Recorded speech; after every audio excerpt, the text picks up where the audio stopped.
Tiff, do you think that the change in legislation and the move towards tougher sentencing has had a positive impact on making fewer assaults happen on officers? I would love to say yes, but sadly I have to say no. Some great work has been done that has been led by PFEW when we held the Protect the Protectors campaigning to actually bring this legislation into play. Op Hampshire has got a big part to play in this. Fantastic operation in terms of how officers are supported through this assault process. But assaults on police officers are going through the roof.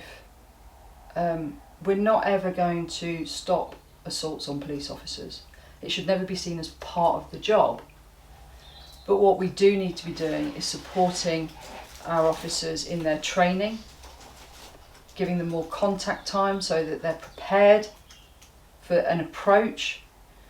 We need to be giving more support to the officers and their families when they have gone through these horrific incidents.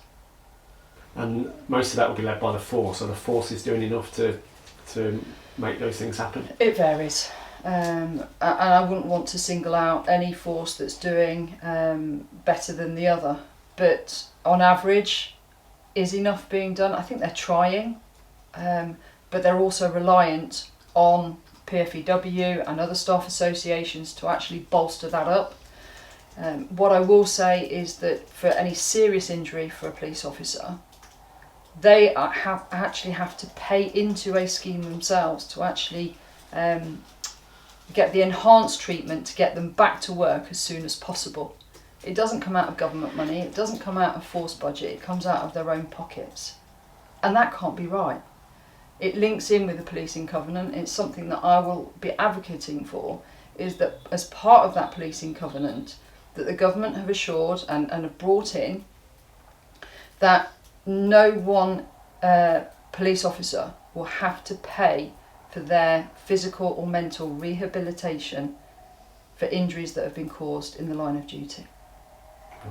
We often talk about the physical damage done when an officer's assaulted, but there's also an enormous amount of mental strife that goes on, mental pain, and that can last a long while. Is enough being done to help officers support them through that spell?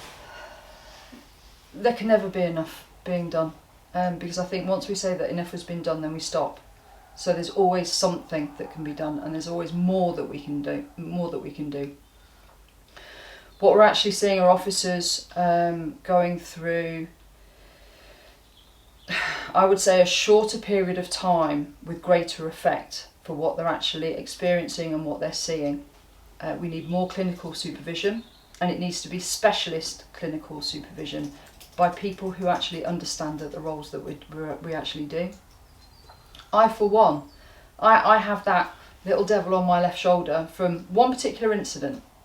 One incident that I attended as an experienced police officer, and it never leaves me. And every so often, that little devil will pop up on my left shoulder and come back to haunt me. And it's the manifestation of all of those incidents. So one officer will build up and build up and build up until they go pop. So yeah, we do need to do more, and it needs to be continued, not just a ticky box exercise.